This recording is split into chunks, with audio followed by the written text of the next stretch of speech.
Bien, pues buenas noches a todos. Vamos a comenzar con la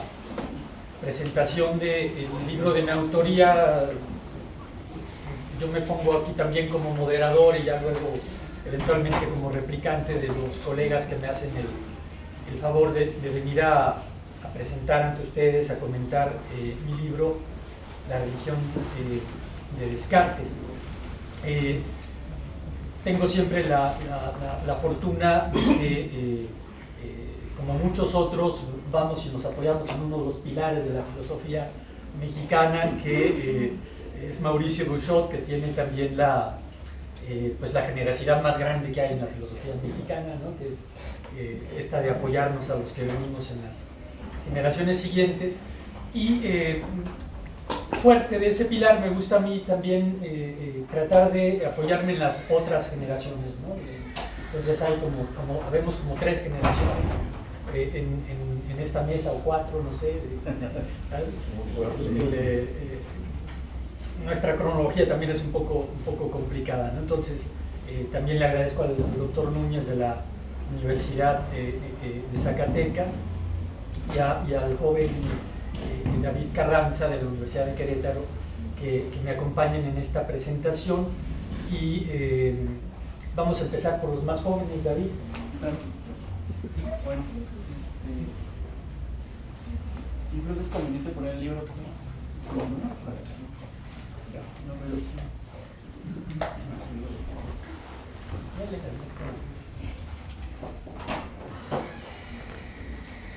Bueno, este trabajo del doctor Moreno Romo, publicado por Anthropos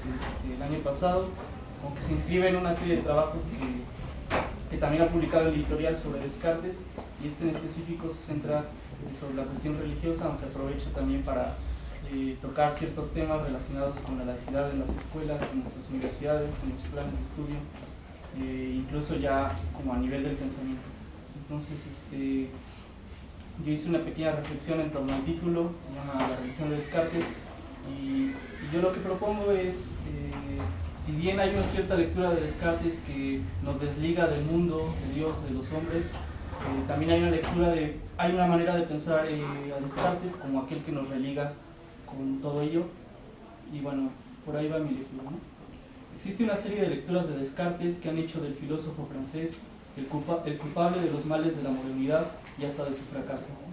Descartes separó, se insiste, el cuerpo y el alma de manera irreconciliable, privilegiando la razón, con lo que habría comenzado la época de la razón ilustrada, que finalmente habría devenido hasta hoy en la pérdida de sentido y que de paso habría fomentado el desprecio del cuerpo y las pasiones.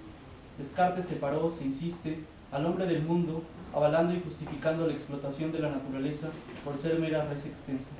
Descartes separó, se insiste, al hombre de la divinidad al proponer un Dios que funciona como un engrane más en la maquinaria que fundamenta la realidad y que necesariamente, tarde o temprano, habría de ser sustituido por otro ídolo o absoluto. Un Dios demostrado no es un Dios, insistirá Jaspers. Y desde esta lectura, Descartes se convierte así en el enemigo filosófico número 1.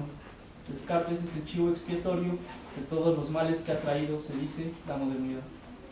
Y es precisamente en este contexto donde la religión de Descartes y otras obras de Juan Carlos Moreno Romo aparecen para desafiar esa lectura cuasi canónica del filósofo francés. Poniendo en cuestión aquellas proposiciones, Moreno Romo aborda la cuestión en esta obra y en la vindicación del cartesianismo radical de 2011 desde el trasfondo religioso que existe en las lecturas del filósofo francés. Muchas veces se da por sentado que la religión juega un papel secundario y hasta prescindible en la filosofía de Descartes. Moreno Romo piensa que no, y entendida la religión en un sentido muy amplio, todas aquellas suposiciones, convertidas casi en dogma de fe, se van viendo desenmascaradas a lo largo de los ensayos que componen la obra. Así, propongamos considerar que el vocablo religión no tiene por qué entenderse exclusivamente como una ulterior unión con lo divino del que uno se encuentra distanciado, ya que bien puede referirse a un coloquio o a un encuentro o a un convivio.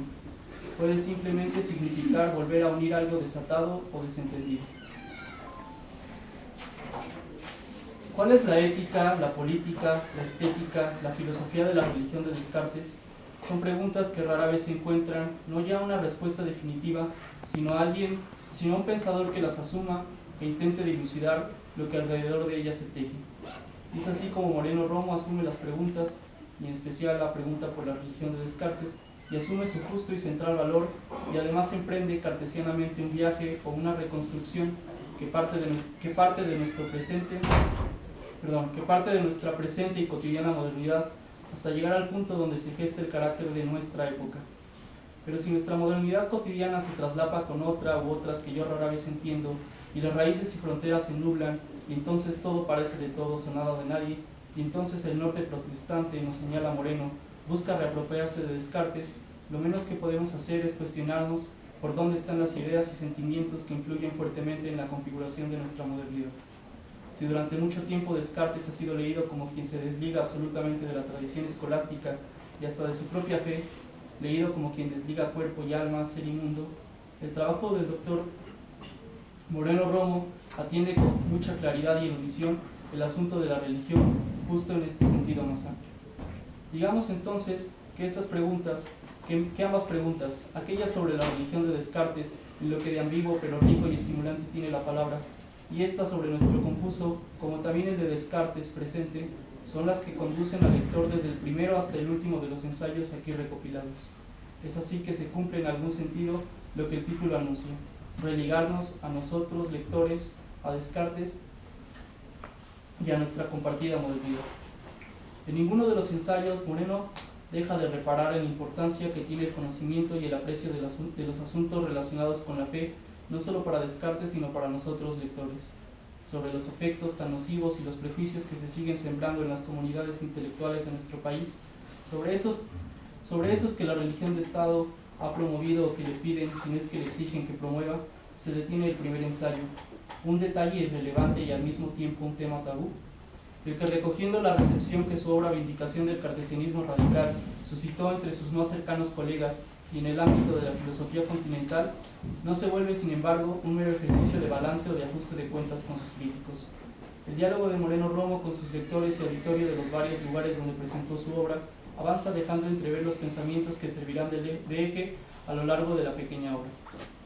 Y aparece como primer concepto central, según mi lectura, la libertad humana, invocada por Descartes como patrimonio de todos los hombres, con lo que se adelanta, a mi parecer, uno de los asuntos centrales e insoslayables que debe atender, a riesgo de dar vueltas y vueltas y al final solo acariciarnos los oídos, toda reflexión sobre la fe y sobre la divinidad, sobre nuestra unión con ella, con el mundo y con todos los demás, que es la cuestión antropológica. Descartes, pues, como antropólogo, en el sentido más puro del término, aunque también en el actual, recordando sus andares por el mundo con sus batallas y sus grandes cortes, y no como el epistemólogo solipsista, que las lecturas anglosajonas fideístas, pero también las en el muy fondo ilustradas, aunque no parezca, lecturas posmodernas, quieren a fuerza imponer como lectura canónica. Después ya de un siglo de que Gilson y Henri Bourdieu publicaran sus estudios sobre la fuerte influencia jesuita en Descartes, Moreno Romo, ahora y desde hace ya más de 20 años, nos señala: al Descartes, digamos, mecanicista, lo completa o lo pone frente a sus insoslayables límites o a esta civilización cientificista presuntamente cartesiana, el Descartes que es al mismo tiempo la piedrita en el zapato en las escuelas anglosajonas, el Descartes que nos pone como nadie o como Calderón de la Barca frente al hecho insoslayable también de nuestra libertad. Aquí Moreno Romo evidentemente peca de exageración al decir que es Descartes quien nos pone en evidencia de nuestra libertad. Y es que si Calderón también lo hace, ¿por qué no dirigirnos también y mejor a las referencias culturales de la época o de nuestra época, una cristiana, y mencionar mejor a San Francisco o a San Ignacio? Pues bien, eso de como nadie sale sobrando tal vez, pero lo que no sobra para nada es el no angelismo ni bestialismo, ni el lobo, ni el buen salvaje, sino la libertad y acaso el espíritu, y acaso todavía más, propios de una comprensión fundamentalmente distinta del dualismo luterano que Moreno Romo encuentra en el cristiano Descartes. Entonces, frente a las lecturas dualistas, frente a la lectura que comentábamos en la mañana de Maritain, donde aparece Descartes como un ángel que puede intuir la verdad de golpe, pues Moreno Romo intenta presentarnos un Descartes más proporcionado, ¿no? Un Descartes que ni es bestia, como el de Hobbes, pero que tampoco es el buen salvaje de Rousseau, sino que está la libertad allí en medio, que tampoco es el ángel